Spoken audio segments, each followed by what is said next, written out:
Oi, vai ser por aqui? Mais um vídeo dessa série que roda esse Brasilzão de meu Deus. Disciplinas da VET e hoje, imunologia veterinária. Então fica aí e assiste que você não vai se arrepender.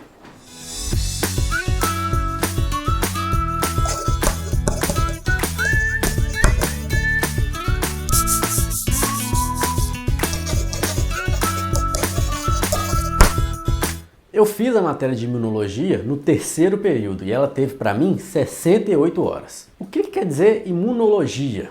A etimologia da palavra. Vem do latim immunis ou immunitas, que quer dizer isento de carga. Alguns pesquisadores dizem que esse termo se referia a algumas pessoas que eram isento de alguns impostos na época. E logia vem do grego logos, que é estudo. Então imunologia, o estudo de quem é imune, de quem é isento, de quem é blindado. E o que é sistema imune? Sistema imune é o conjunto de órgãos, tecidos e células que combatem patógenos ou organismos invasores. E qual que é a função do sistema imune? É nada mais do que promover o equilíbrio de uma resposta imune contra um patógeno que está entrando no corpo.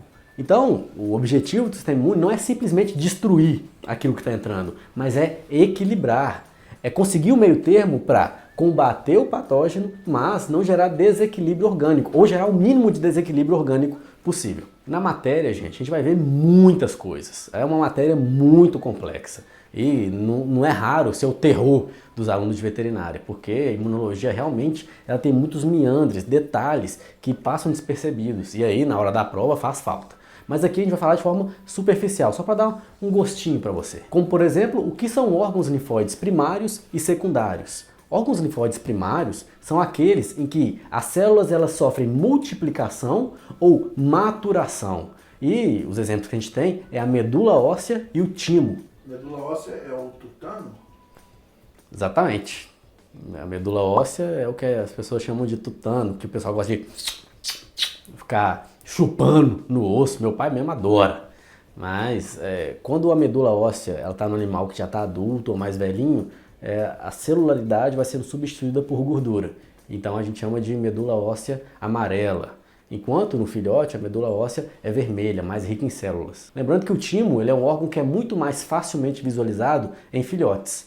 Tem o timo torácico e o timo cervical. E o timo vai regredindo, ficando pequenininho e se torna quase imperceptível nos animais adultos. Já os órgãos linfóides secundários são aqueles onde existe uma interação de células e resposta ao patógeno que está entrando. Os exemplos mais comuns são os linfonodos ou nodos linfáticos. Eu não sei se já tiveram íngua quando machuca a mão ou o braço e aí tem aquela dor, aquele aumento de volume na axila. É uma íngua, é um aumento, uma reação de linfonodo axilar. Pode acontecer na virilha também. E nós temos linfonodos espalhados por todo o corpo. Inclusive, existem linfonodos intestinais e eles são órgãos linfóides secundários. Temos também as tonsilas. A mais famosa de todas é a tonsila palatina, que nada mais é do que as nossas amígdalas. Ela também pode inflamar, tem gente que tem amidalite crônica, né? E aí fica doendo muito e chega até a retirar esse tecido, porque inflama com muita facilidade. Tem sempre uma resposta imune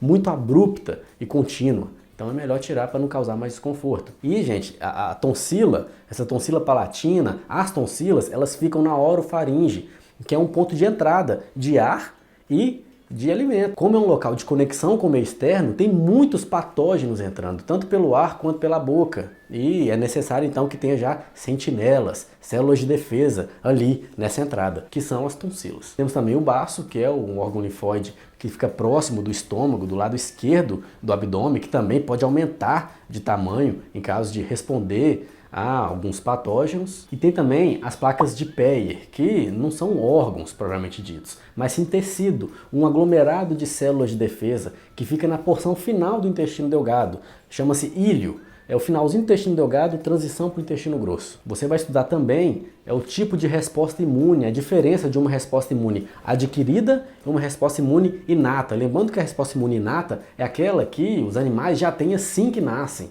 E a resposta imune adquirida, ele vai adquirindo conforme vai sendo desafiado pelo meio externo. Vamos estudar também a forma que as células se comunicam. Sim, existe uma comunicação entre uma célula e outra, né? Seria a linguagem das células. Essas substâncias chamam-se citocinas. E quando uma célula libera uma citocina, essa proteína ela é capaz de desencadear um tipo de resposta imune. E algumas células têm potencial de apresentar o antígeno para outras células. É comum células fagocitárias, macrófago, por exemplo, apresentar aquilo que ele acabou de comer, de fagocitar, aquela bactéria, aquele vírus, apresentar um pedacinho dele para um linfócito T, para ele reconhecer aquilo e gerar uma resposta imune ainda mais competente. Vamos estudar os tipos de hipersensibilidade.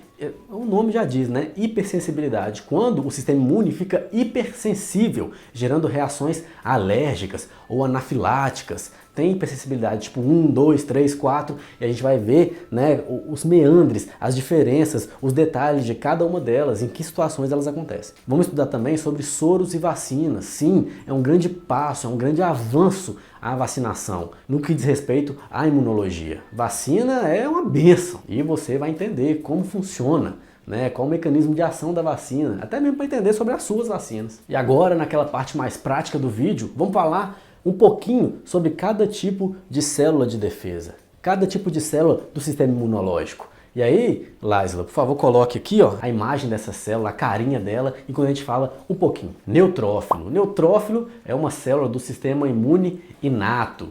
E ele é um granulócito. São 3 tipos de granulócito, vamos falar os 2 logo depois do neutrófilo. O neutrófilo é a célula mais numerosa do nosso sistema imune e dos animais também.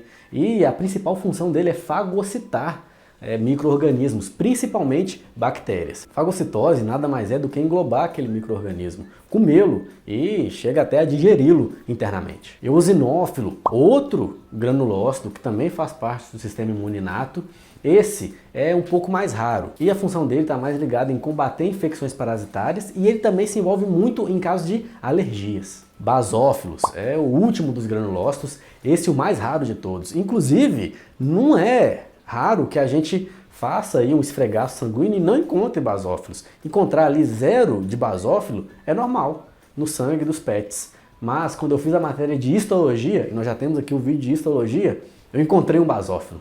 Encontrei, chamei a professora, falei, professora, eu acho que eu achei um basófilo. Ela parou tudo que eu estava fazendo e foi lá olhar. E era mesmo, um basófilo. Fiquei todo feliz, ganhei o dia. E os basófilos também estão envolvidos em combate de processos alérgicos, infecções parasitárias e infecções crônicas. Temos também o macrófago, essa célula que ela é grande e ela é o principal fagócito que a gente tem no nosso sistema. A principal característica dela é isso, fagocitose. É realmente se alimentar, englobar aqueles micro-organismos, e não só eles, mas também restos celulares. Quando existe uma fratura e existe aquele calo ósseo proeminente próximo da linha de fratura que está se consolidando, o macrófago pode também comer, fagocitar restos ósseos. Isso acontece também em tecido de cicatrização. Temos também os mastócitos. Mastócitos, eles são responsáveis por armazenar substâncias como heparina, como serotonina, como histamina e fator quimiotático de eosinófilos, que é a substância que chama o eosinófilo para o tecido.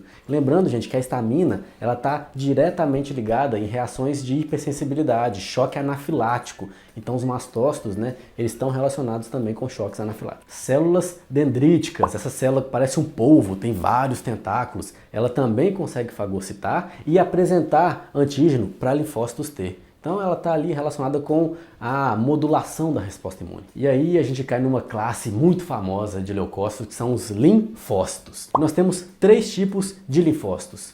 Linfócitos B, linfócitos NK e linfócitos T. E linfócitos T é dividido em outros 3 tipos. Linfócitos T helper ou T auxiliares. Eles atuam na diferenciação de linfócitos B em plasmócitos, ou seja, o linfócito B, que não é um plasmócito, ele está ali quietinho, tranquilo, e quando o linfócito T helper ativa esse linfócito B, o linfócito B passa a se tornar um plasmócito e produzir anticorpos. Então, o linfócito T helper está ali orquestrando a resposta imune de memória. O linfócito T citotóxico, ele mata células estranhas.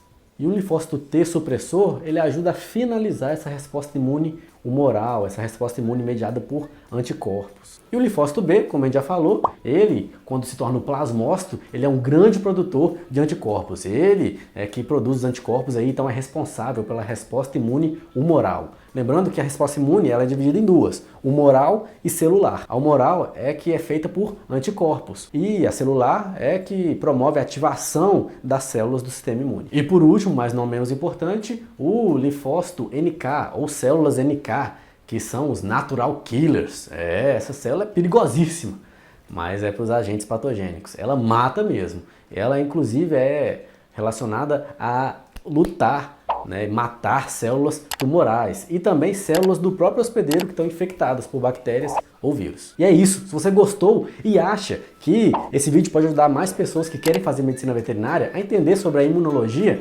curta esse vídeo e compartilhe nas redes sociais. Se inscreva no nosso canal e clique no sininho para ativar as notificações. Vamos levar informação de qualidade para quem quer fazer medicina veterinária. Toda semana tem vídeo novo. Valeu!